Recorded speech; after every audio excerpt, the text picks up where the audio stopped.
থাপ্পড় মারার একটাই কারণ হতে পারে, আনন্দ বাবা যা বলেছেন তার মধ্যে যদি সত্যতা থেকে থাকে তো ফুলকি দাস যেভাবে রিয়াক্ট করলেন তাতে তো মনে হয় পাপ ওনার মনের মধ্যে।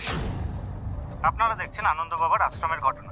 আমি যদি তোমাকে বলি, তুমি কি এক্ষুনি প্রমাণ করতে পারবে তোমার সন্তান তোমার আর রোহিতের সন্তান, অন্য কারণ নয়? হাজারটা পরীক্ষা নিরীক্ষা মিথ্যে প্রমাণ করে দেওয়া যায় জাগতিক নিয়মে ফুলকি।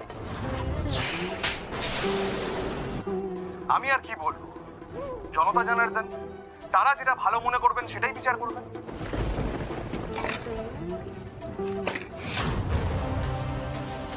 ইচ্ছে করে এইসব উৎসাহ রটানো হচ্ছে। ফুলকি শান্ত হয়ে বসুন, বসুন, আমার কথাটা শুনুন প্লিজ। ফুলকি দেখো, এই কথাটাই কিন্তু প্রবোধবাবু এতক্ষণ ধরে বললেন। দেখো ফুলকি, একটা কথা তো মানবে যে যে বদনামটা দিনের পর দিন রটে যাচ্ছে, একটা সময় জনগণ সেটা সত্যি বলে মেনে নেবে।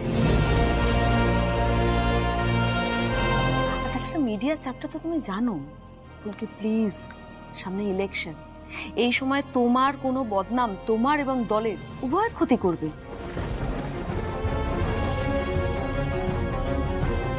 বেশ, তাহলে আমি পদত্যাগ করছি। তাহলে তো হয়েই গেল, তাহলে তো প্রমাণ হয়ে যাবে যে বিরোধী পক্ষ তোমাকে নিয়ে যে কুৎসা রটাচ্ছে, তাহলে সেটা ঠিক। আমরা কেউই সেটা চাই না ফুলকি। প্রথম আমরা সিনিয়ররা তোমার এই নির্বাচনটা মেনে নিতে পারিনি, কিন্তু তুমি যেভাবে নিজেকে প্রমাণ করেছো তাতে তোমাকে ছাড়া আর কিছু ভাবতেই পারি না। তো আমি কি করব আপনারা বলতে পারেন? রুদ্ররূপ সান্যাল সংশোধনাগার থেকে বেরিয়ে আমার মেয়েকে হুট করে গায়েব করে দিল।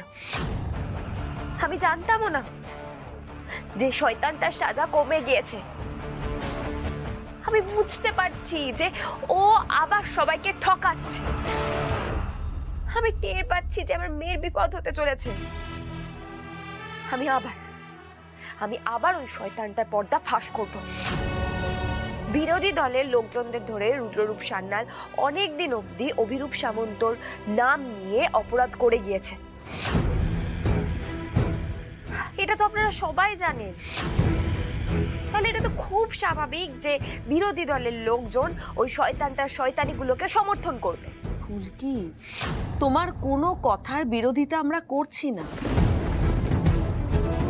কিন্তু হ্যাঁ, চটটা মারা তোমার ঠিক হয়।